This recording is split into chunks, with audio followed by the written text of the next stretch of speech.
What's going on, Detroit Lions fans? Welcome in Detroit Den 313 with Steve and Will. Real quick, before we get into tonight's episode, the winners of our giveaway that we did last week, we need some of you guys to reach out to us. We're still waiting and we can't find you. Scott Young, I need you to reach out to Will, this handsome man sitting right here next to me. I need you to reach out to him for your Brian Branch jersey.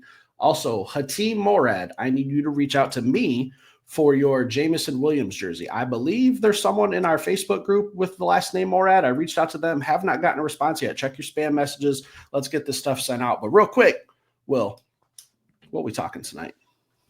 Listen, yesterday we did a scenario where we were talking about trading up in the draft and who we may be targeting and what that might look like. Today we're going to be doing the opposite. We're going to be talking about trading back in the draft and what that may look like. So buckle your seatbelt. Let's get ready to go. I'm excited for it because going into this draft process, I'm not sure what's going to happen, but I'm a strong believer that we're not picking at pick 28. So Steve, table is set. Where are we going with this thing? Well, how far are you willing to trade back in this draft, Will? I kind of did mine a little bit different than what you've did for the sake of conversation. So how far back are you willing to trade? Because I know yesterday we kind of put a rule out there that we were only kind of trying to keep it within 10 picks of moving up. So if we're moving back, how far are you willing to go? Top 5 picks of the second round. Okay, so 32 through 37 ish. Yeah, something like that. And really, right out of that's been strong in my mind is the Cleveland Browns with pick 33. Right. Because I feel like we got something they need. They got something we would like in draft equity. So I just feel like that situation could work out. But it's not only them; there's other teams. But yeah, top half of the second round is what I would be looking at. Same. I don't want to move too far back, but I understand moving back means we're going to gain another piece, another pick. That's how it should go. If we're moving back from pick 28 to pick 37, hypothetically, we should be gaining another draft pick somewhere along the line. So that would put us with 8 draft picks. So I, again, don't think that we're going to be using 8 draft picks in this draft. So we're going to have to do something to move up, maybe in the second round, the third round, the fourth round, kind of do some maneuvering. So who are you targeting in this early second round? Listen, for me too, even as a caveat too, before we even get into it, it's about getting another pick in the top 100. Back half, 6th, 7th round, whatever, whatever. Those guys, whatever happens with those picks, maybe you get a gem that gets in the camp and shows out, and it's a surprise, Mr. Irrelevant type deal. It would be great. But in my mind, it's about getting an extra pick in the top 100 picks because I feel like this is a type of draft that is very, very deep with guys who could potentially end up being starters. So leaving that on the table, somebody in my mind that I think could slide to the second round that would be an absolute dog that I feel like I wouldn't even mind potentially if we ended up drafting him at 28 is something that I thought about before, and this will probably give a little breadcrumb on who it is. When I look at guys who are trending upwardly, their draft stock is going up. I'm thinking about guys like Walter Nolan. I'm thinking about guys like Kenneth Grant. I'm thinking about guys like Derek Harmon. Those guys could easily be the next wave of DTs that go off of the board after Mason Graham. How many DTs do we think are going to go off of the board in that first round? Got to be some offensive linemen, some quarterbacks, a couple receivers. Like I can think of a couple tight ends. That could easily, you know what I mean? Some running backs. Like it's only so many picks, guys. So I could easily see this guy slipping into the top half of the second round. But I feel like he is a first round talent. That is none other than Talik Williams out of that team down south. You're not gonna get me to say their name, but that team down south. Talik Williams is somebody. He's 6'3", about 330 pounds, and he's twitched up. He's somebody that I really, really would like to play next to a guy like Aleem McNeil. It excites me, the thought of those guys playing together. Talik Williams is a freak athlete at 330 pounds, 340 pounds. This isn't a guy that is just a plug. No, he can get you a little bit of pass rush. He is definitely going to stop the run. He is winning the fight at the line of scrimmage. You can play stunt games with him.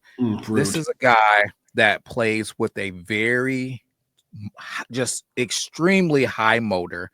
He's electric, plays with good leverage, probably the best guy at fighting double teams in this draft. And I think about this. What does Aleem McNeil change his body for? He changed his body because he wants to pass rush, right? He wants to do his main job too, but he wants to pass rush. What's that other guy going to be doing if this guy's pass rushing? He's going to be fighting double teams, right? So Talik Williams is going to be over there fighting off double teams and still doing this thing while maybe Aleem McNeil has got a one-on-one. You know what I'm saying? Maybe he's getting his pass rush on. Maybe my boy Aiden Hutchinson is doing his thing. And then maybe after we draft Talik Williams, maybe Josiah Stewart is back there doing the speed rush thing. So I like get the extra pick in the top 100. There's going to be some edge guys that you can still go after. No issue. I said it yesterday, and I still stand on it. I think that once you get to the second wave of these edge rushers, they're very, very similar throughout the draft. If you don't move up and get one of these top-tier edge rushers, that second wave of guys are going to be guys that make an impact in the NFL. I got no problem going with Talik Williams first and then going to that second wave of Steve. Talik Williams. High on my list. I have him. What I did today, William, I had the day off. I got a little chance to sit down, do a little football research. I kind of broke who I want with my very first pick into 5 guys. I kind of broke who I wanted with my second pick into 5 guys. My third pick broke it down into, I with 4 guys on that one. I'm seeing who's available for my 5th option. I have Tyleik Williams in my second wave. So, if he's the guy with our very, very first pick, I'm okay with it. But I don't think D tackle is as huge of a need as it was, say, 2-3 weeks ago. But we don't have Aleem McNeil for, I would guess, at least the first month of the season, maybe a little longer. Dan Campbell likes to be very conservative when it comes to injuries and people coming back. So if we don't see Aleem McNeil until maybe closer to Thanksgiving, we're going to need someone to be in those trenches dominating. I like Roy Lopez. I like Levi Onwuzurike. I like Josh Paschal if we have to rotate him in at D tackle. So if we're looking to add a starter right away, I can see Tyleik Williams being an absolute plug day one. Pop him into the lineup. He's the guy. First person coming out of the tunnel, introductions. He's going to be out there doing it all. We've highlighted him before and talked about him, and I was high on him back then. But I think it's just kind of shifted a little bit with where we are from a D tackle standpoint. I don't think we had Roy Lopez. I think Levi Onwuzurike was still a free agent at the time when we talked about him at first. So that's the only thing that's kind of holding me up is we've already signed a couple free agents. So is Brad looking at the defensive tackle position as a huge need? But if we're just strictly talking the player, he's a perfect fit. He's productive. He's a massive. And you saw some of those highlights, Will. Some of those were pretty rude what he was doing to some offensive linemen and some quarterbacks. Like he's hitting them in a not nice way. Like this isn't a 2-hand touch type guy. So that's what I like about him. And also one of them was probably a passer or a roughing the passer call. The NFL likes to take care of their quarterbacks, can't land on completely. But hey, maybe the ref's kind of, in the middle of a sneeze or something when all that's going on. So Tyleik Williams as a player, love him. Don't know if it's a huge need for the Lions with what we've done in free agency the last couple of weeks. I would say that we haven't done enough in free agency to shore up the defensive tackle position past 2025. So when we think about DJ Reader, are we going to re-sign him? What's that situation going to be? Levi Onwuzurike on a 1-year deal. So what we don't know what these guys are going to pan out to. Is Roy Lopez a reserve, or is he a guy that's can step up into a starting role? Like we don't know what these guys are going to pan out into, but if we sign a guy or we draft a guy like Tyleik Williams, now we know that our DTs are now Tyleik Williams and Aleem McNeil for the foreseeable future. Aleem McNeil just signing a contract. Can I ask you a question? Yeah. Is Roy Lopez on a 1-year deal as well? I can't remember what he signed for. I can't remember what his deal is, but when I look at him, I'm not looking at somebody that's going to be a difference maker. I'm looking at somebody that's going to be either a serviceable starter or a guy who's a rotational piece. So either way that it goes for me, Roy Lopez isn't the answer if we're talking about Tyleik Williams. Now, are we going to try to squeeze a couple more years out of DJ Reader? Now, okay, if we're doing that, then it may make sense, but we don't have the DT problem solved for the foreseeable future. I just feel like we have the problem solved for next season. So we got to look a little bit past this current season. And I think Tyleik Williams is a bookend for, hey, if you get him in the second round for the next 4 seasons, he's on your squad, right? So, and he's a guy that I could even see getting selected in the first round. It's just a guy like Derek Harmon that I'm in love with. So Derek Harmon is you've asked me this and not to flip the script, where you've been asking about one of my guys and I haven't given it to you. I'll give it to you right now. Derek Harmon is a sprint to the podium guy. I would love to have Derek Harmon because I just think about the ability for him to be able to pass rush, man. 2 guys in the interior that can pass rush. You go get another edge rusher. I think that'll be special, but I think he'll be gone. But staying on subject, Talik Williams is a guy that I feel like would be a difference maker. He's going to immediately do what Brad wants people to do, not let people freaking run the football in Detroit or on the road for that matter. He's going to control the line of scrimmage. He's going to fight off double teams. He's going to get some openings up for Lee McNeil to be able to go rush the passer, something he wants to do as a secondary thing. He said, hey, guys, I can get sacks too. I'm not just big out here.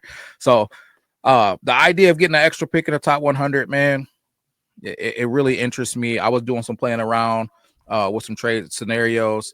One of them involved Hendon Hooker. I think that's something that we truly could see on draft day. Hey, maybe you swap pick 28 and pick 33 with those guys. You throw Hendon Hooker in there as a icing on the cake, and maybe you get 67 with pick 33. You know what I mean? So the possibilities are really endless. I think Brad is going to be cooking up something. He's already done business with Cleveland. You have mentioned a couple of other teams. I know we've been in contact with the Tennessee Titans on some business. So I don't know, Steve. I think we'll see some type of trade on draft day. We're sitting here trying to figure it out, what it'll be. But all that said, if we trade it back and still got a guy like Talik Williams, I'd be ecstatic. William, it's crazy that just great minds just think alike, like you and me. Just maybe 2 of the greatest football minds to ever, jump onto a podcast and start talking football. Because you mentioned the Cleveland Browns. My first instinct was the New York Giants. They are literally next door neighbors to the Cleveland Browns. They're in the same exact boat. They don't have a quarterback. I know they just signed Jameis Winston and they got Danny DeVito out there slinging the football still. But other than that, they don't have a quarterback. So will they have a shot at Cam Ward or Shadur Sanders? Not a guarantee at pick 3. So if they end up with an Abdul Carter, we could still be talking Hendon Hooker to the New York Giants there. Or maybe they draft a Travis Hunter, freak athlete, and then, hey, at the end of the first round's coming up, New York Giants need a quarterback, maybe Jackson Dart's still on the table, and I was looking at their draft picks. What do they have? Fits exactly what we were talking about at the beginning of the show. They still have a pick in that within 10 picks of pick 28. I think they're sitting at pick 34. So if I slide back from pick 28 to 34, I can still get a lot of guys that I still enjoy, and I can add another pick in my top 100. I'm looking at that. They have pick 99, top 100. I would love to get my hands on that pick 65 that they have, but I think the price might be a little too steep for that one. I think it would take some swapping of some picks there, but pick 99 is a realistic option. We could make that trade for them and get another pick in the top 100, sitting at 102. So, I mean, close enough, whatever.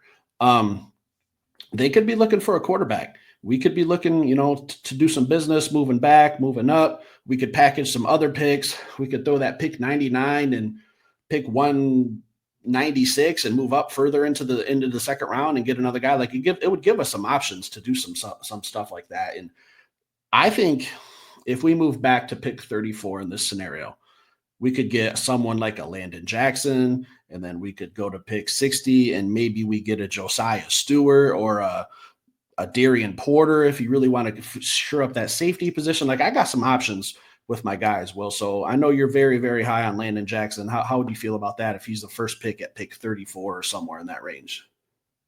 Steve. I already know where we're going. I know. Are you only sprinting to the podium for Derek Harmon? Because you've been preaching. I think you got a Landon Jackson tattoo on your left butt cheek that I saw last night, if I'm not mistaken. Listen, we're not that far yet, but we're close. We're close. I like this Landon Jackson kid, man. And don't get me wrong. I don't think that he's going to be a superstar. I think he's going to be a blue collar, hard worker that comes in. You forget about him. You just look at the box score and you're like, man, Landon Jackson had 2 sacks. He had a sack today. He had a couple of pressures. He forced a fumble. He's just going to be that guy that comes in, takes care of business, leaves with his lunch bell, and gets ready to come back to work the next day. Like he's going to be a dog, man. And that's what I'm looking for. At this point in our roster, I'm not looking for any more superstars. We got Gibbs, we got St. Brown, we got Penei Sewell, we got Brian Branch, we got Kirby Joseph. We don't need stars, man. We don't need stars. We need some role players to go with our stars that are okay with being role players. They're going to give extreme amounts of effort, be team guys, sacrifice everything that they need to sacrifice for the team, and just come in and play hard, man. That's Landon Jackson to a T, man. So I don't know. He's a guy that I love. You guys already know that. he was my first thought, as people I'm sure know when we were talking about this trade back scenario. I thought that would just be too easy. People would be like, oh, we'll pick Landon Jackson, surprise. So I wanted to go with somebody different. Talik Williams is somebody that I'm very excited about too, though. But yeah, there's a potential too, man, that you can get both. You know what I mean? So depending on where I was just about to say that. Yeah, so depending on where Landon Jackson goes, and if somebody finds a little bit, if somebody's seeing what we're seeing, which I'm sure there's people that are, man, but there's just a lot of guys. It depends on what you like. So if not, there'll be somebody. Kyle Kennard is another guy that I really like. Jordan Birch is another guy. The list goes on, man. There's a lot of guys in this draft that can rush the edge. I think regardless of how it goes, if you trade back, you're going to get a guy. Bottom line is, at pick 28, do you have to draft your guy right there? Or can you trade back and still go get a guy? Because I don't even know. Yeah, because I don't know if Brad's going to have a guy at pick 28. Because as I go mock draft after mock draft, I look at Daniel Jeremiah, I look at Mel Kiper, I'm looking at CBS, I'm listening to podcasts, I'm listening to these NFL analysts talk about where people are falling, what's the latest deal. Hey, do I have to have Walter Nolan at pick 28? Or can I just go take Talik Williams at pick 33? Like, and then I get an extra pick. What are we talking about?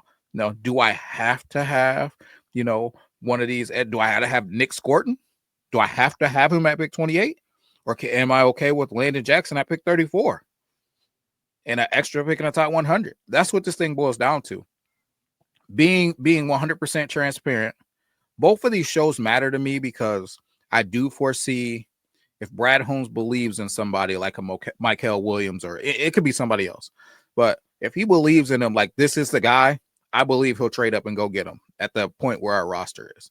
But at the same time, if he's sitting at pick 28 or the way the board's falling, he's like, all the guys that I feel like are my guys are gone and they were too far from striking distance.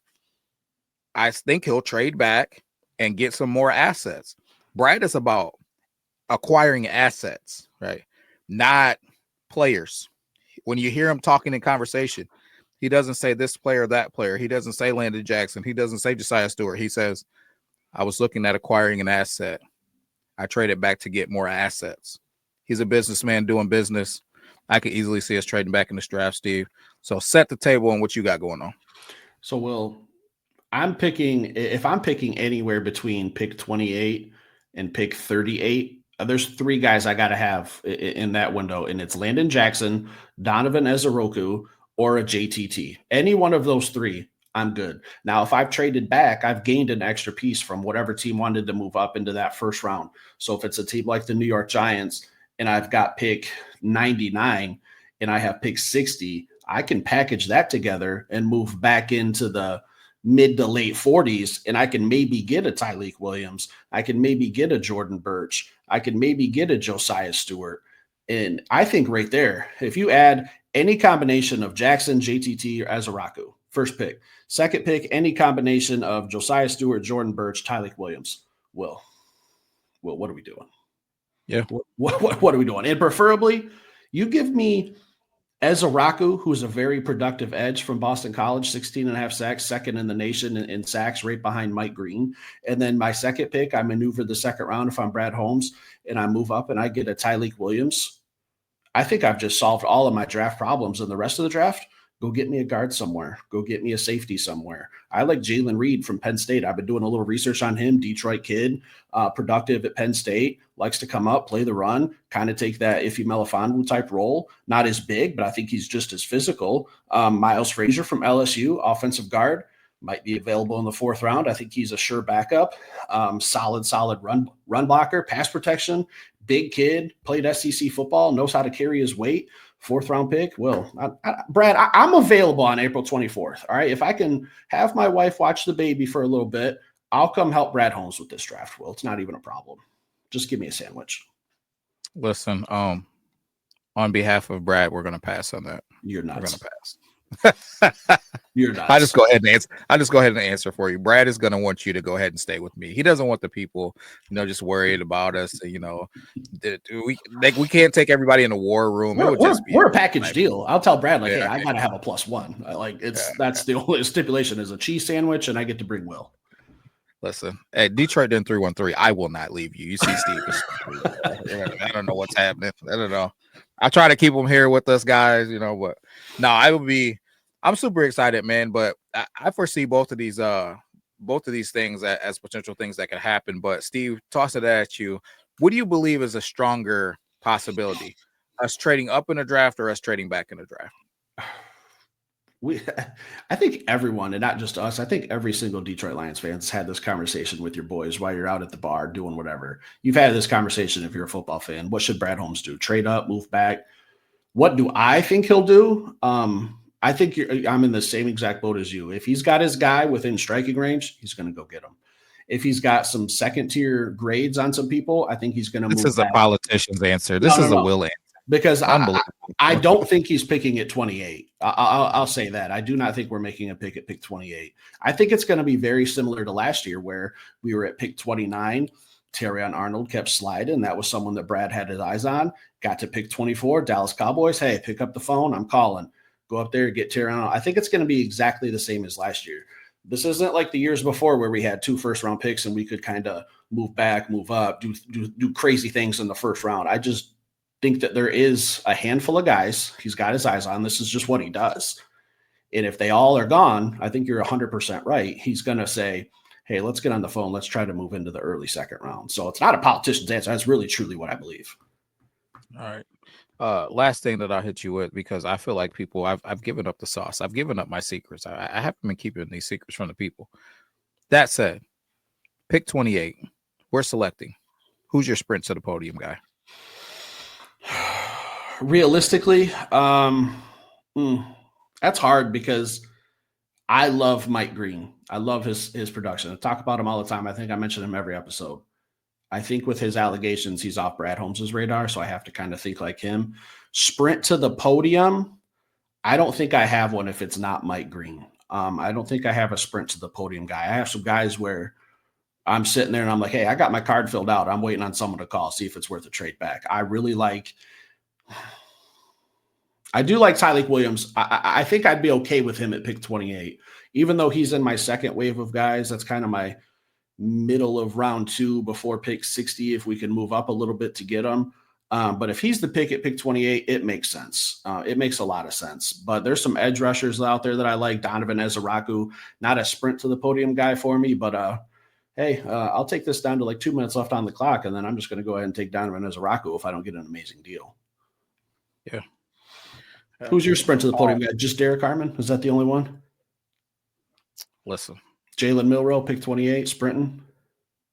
Buddy. Jalen Milroe. Listen. Jalen Milroe at pick 33. I sprint to the podium. Stop it. Please stop it. I'm just playing. Just stop typing people. I'm messing around. But if we got 2 picks, if we got that extra pick and he was available, I would entertain it. That's a real thing. So if we had we made a trade and we got an extra pick in the top 100 pick, so it ended up we had, because even if we did something like we traded Hendon Hooker, as I said before, and then we got a pick in like the 50s or the 60s, and then on top of that, we still had pick 28 or pick 33 or 34 or whatever. That extra pick in the second round, he's still on the board. I might go get him. But my sprint to the podium guy, it would probably be Derek Harmon, man. I really like Derek Harmon. I think his ability to pass rush excites me. But there is a case, and I've been playing with this. Now, Jahad Campbell. Right. I've hammered everybody about the conversation. Right. And I've kind of been waiting for people to kind of come back at me with this. If you draft Jahad Campbell, right? One, I said, you better believe that he's Micah Parsons. Right. And obviously he doesn't have to be truly Micah Parsons. I think Micah Parsons ran like a 4.3 at the combine or something crazy. Yeah. Something nuts. Yeah.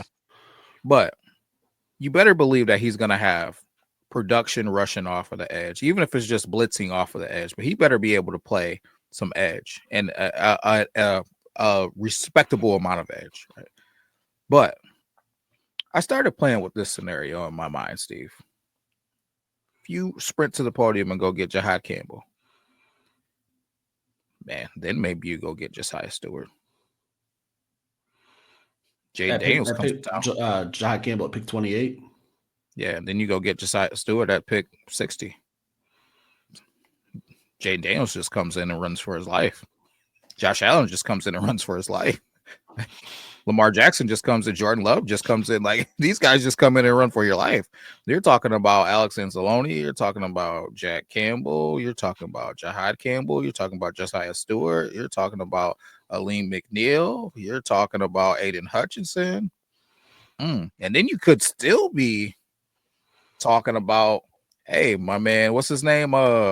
Aeneas Pebbles or whatever his name is.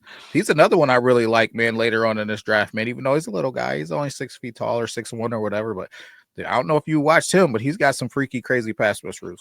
Listen, I said what I said, and I mean what I said. Freaks, man. Freak show. Brad, whatever you do, I need a freak show. So if we trade back because you don't have a guy on the board, I'm cool with it. Still go get me some freaks, though. If you trade up, go get me a freak. This period. I need freaks. That's the bottom line. So sprint to the podium. The first one that comes to mind is Derek Harmon. I really like his ability to be able to pass rush. The thought process of having another guy, Aleem McNeil and Derek Harmon and Aiden Hutchinson and whoever we get at pick 60. If you got a Derek Harmon, it's the same thing, man. If I go get a guy like Josiah Stewart to be a rush end, I still got Levi Onwuzurike who could bump out the big boy in. Like, I still got other guys that I could draft. I see guys like Jack Sawyer sliding into the 3rd and 4th round now, right? Maybe that's another guy you pick up, man. While I feel like Jack Sawyer's ceiling, his ceiling is here, right? His floor is here too. You know what I mean? Like, I feel like, yeah, he's not. I feel like he's not one of those guys. Yeah, you know exactly what you're gonna get out of him, man. Hey, I'd be all right with what I'm gonna get out of him into the 3rd or the 4th round. I'd be okay with it. I just don't believe he's a 1st round guy. So, but there's a lot of guys that are still going to be on that board, man. So, and that's kind of where I'm at, Steve. Sprint to the podium will probably be Derek Harmon, truthfully, and just being the safe choice. But if you're going to risk the biscuit, it would be somebody like Jahad Campbell. Now, do we have enough beef to be able to stop the run, or are we just talking about pass situations where we're going to have those guys out there? But those things do excite me, man. This thing could go so many different directions, and I want to hear what direction the people out there want it to go. What are you guys thinking? If we trade back, who's your guys? We trade up, who's your guys? We stay there, who's your guys? Let's continue to talk about it and put it out there, because eventually somebody's got to get it right. But tomorrow, the pressure is on this guy. Tomorrow, you guys are going to get my mock draft. And we know we said Monday or Tuesday. Well, it's got to be tomorrow then. So tomorrow, Steve's going to be quarterbacking it. We're not going to mess around. It's going to be right there on your little screen. You're going to be able to see it, who we're clicking and picking and what's on the board or whatever. You'll be able to see it, and it'll be fun, man. I'm ready for you guys to tell me how silly I am, because I'm about doing trades. No trades. No trades in the first one. All right. I'll say this. My last thing. All right. Let's say Derek Harmon is the pick at pick 28. I do have guys I sprint to the podium for pick 60.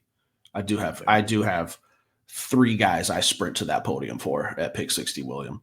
You take your pick. I don't care. I'll sit back, just listen to the name come across from Roger Goodell's mouth, or Barry Sanders if he's doing the 2nd round pick.